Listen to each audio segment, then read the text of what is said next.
You find yourself. You find yourself in the front position.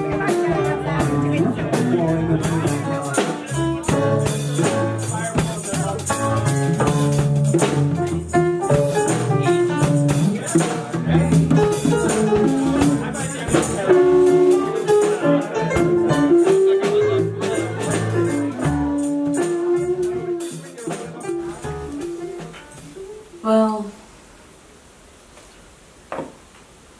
when I was little, when people would ask me, who are you going to be? I always was saying, I want to be an artist. Yeah, but why wouldn't you go to the art school then? And then I would say, yeah, I don't really want to go there. I don't want other people tell me how do I need to paint. It's like other people would tell you how you should think. And so I never went.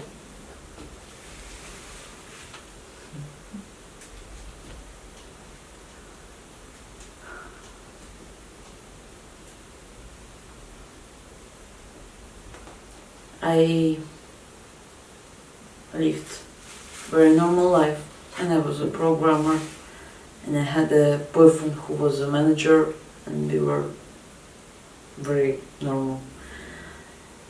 And then it ended with me falling in love with a very crazy photographer guy. And despite it was very dark and difficult relationship, it gave me inspiration to start to paint. I went home and I said, I'm not gonna be a programmer anymore. I mean, I'm done. I want to be an artist. And then everybody would go, like my father and this guy, they would go, but you never even finished an art school. I was like, yeah, I know. And nevertheless, I found a job in an art gallery.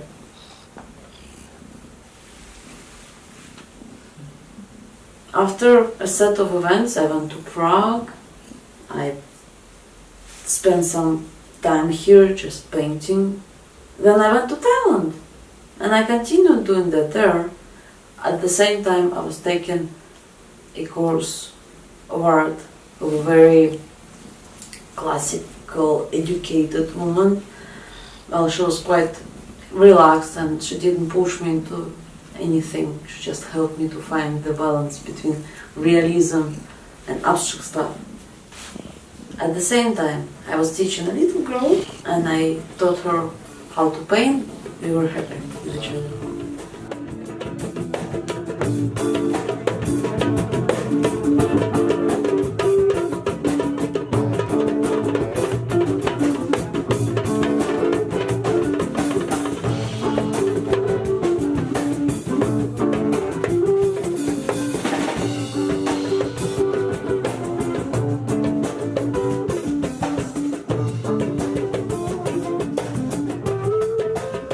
And then I left, and I wanted to apply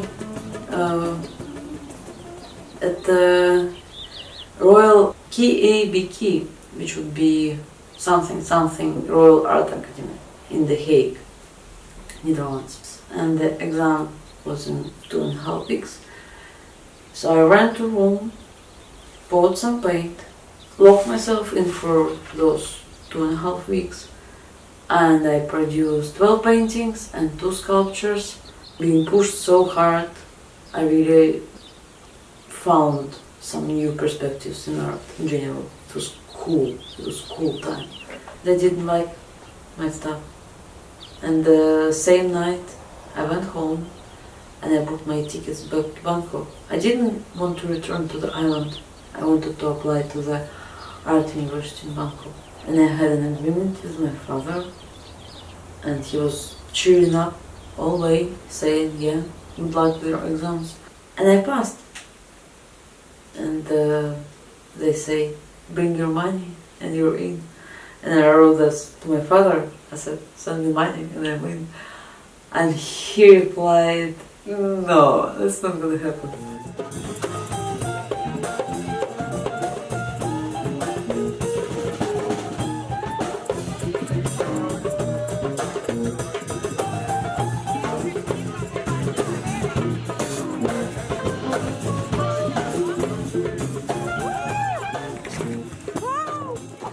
I was so upset, and I found a job as an art director in a fucked up movie. All the subject was I need to do a room of a Thai prison in Thailand, where the Italian guy is being waiting last 24 hours before being injected with poison. I would also play a horror in this movie. I'm so desperate, I'm in Thailand. I don't care about if I live or die.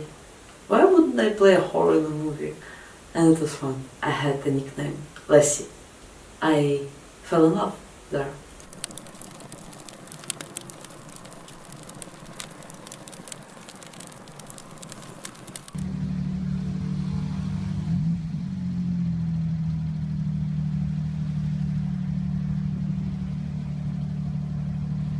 And then me and the guy I fell in love with ran away to Vietnam with a cat on a motorbike.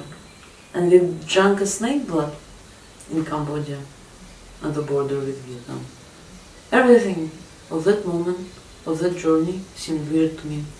Because I was honestly thinking that this would be the journey where my life's going to end. Honestly, I was thinking that I'm risking so much driving a motorbike with a cat and a guy in the back of the seat and those crazy roads. So I was thinking,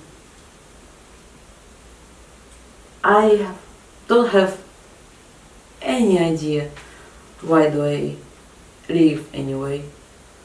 So this might as well be my last journey. And that would be a nice ending of that kind of story.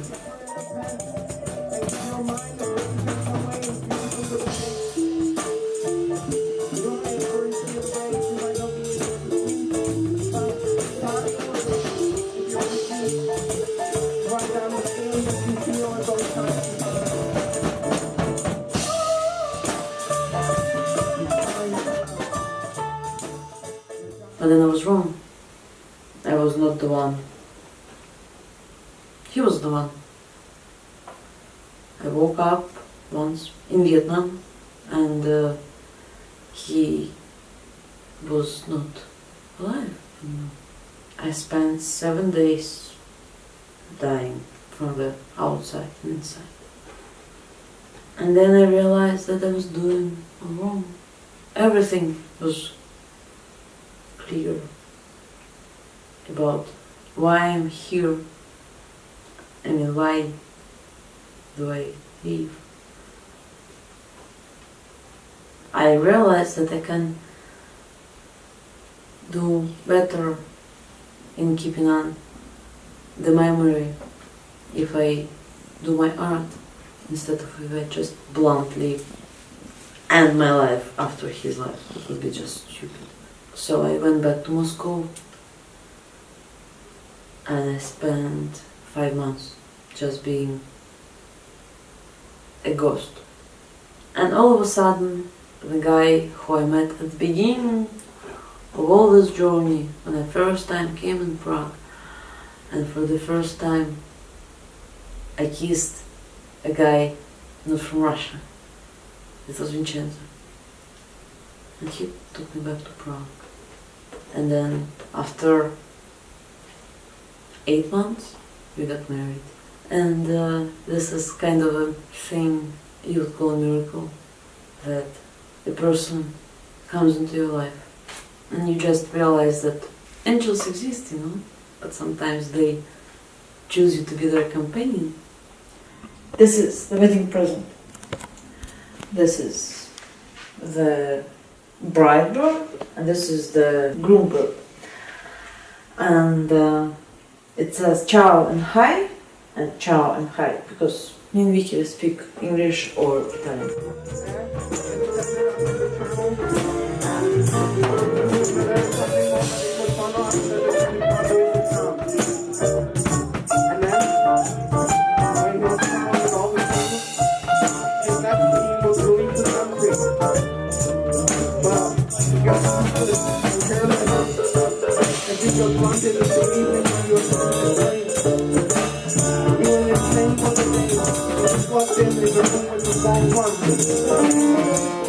And then, well, I realized that Prague, of all places I've been, makes me feel like I am plugged in into some kind of socket of electricity. Every time plane lands here, I feel, oh my god, thank you that I came back. And I feel that Prague loves me back sometimes. It was very easy to create here. I never had any exhibition in Russia. I did have one in Bangkok and two at the same time here. And I'm so amazed and so grateful for that. It's like, it feels like Prague wants me to show my paintings to her, you know? It's like a relationship between me and the city. And makes me feel ticklish.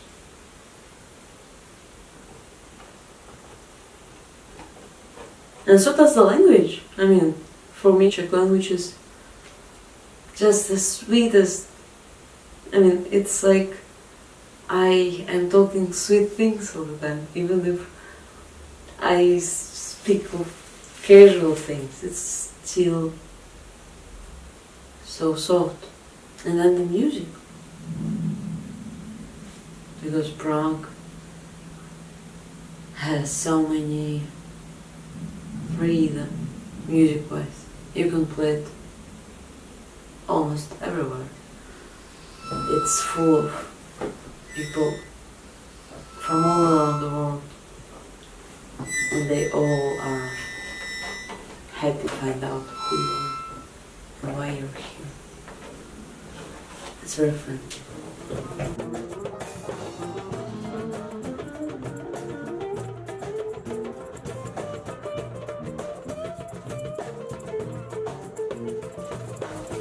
This is the true joy. I mean, I'm not even sure I am so much of a painter as I am of a drummer. I thought about that after my exhibition, because I really enjoy doing that. I like just sitting here, mixing paint, imagining things. But this all happens in my head, and I really don't care if anybody else sees that. I mean, I had those two exhibitions, and for the artist that's the main thing. You're supposed to think it's like, wow, yeah, they had an exhibition, they are artists. It's like a check. And I had this, like, yeah, I did that, but then nothing changed inside me. I didn't really care if anybody understood what was it all about. I mean, I don't really care. Do you understand it or not? It's not my fucking business. Not my fucking business. And then I realized maybe there's something wrong with me as an artist if I don't really care about that. Whereas drumming makes me social. I connect with other musicians and I feel like I'm talking to them and actually making my point in the conversation when I play drums.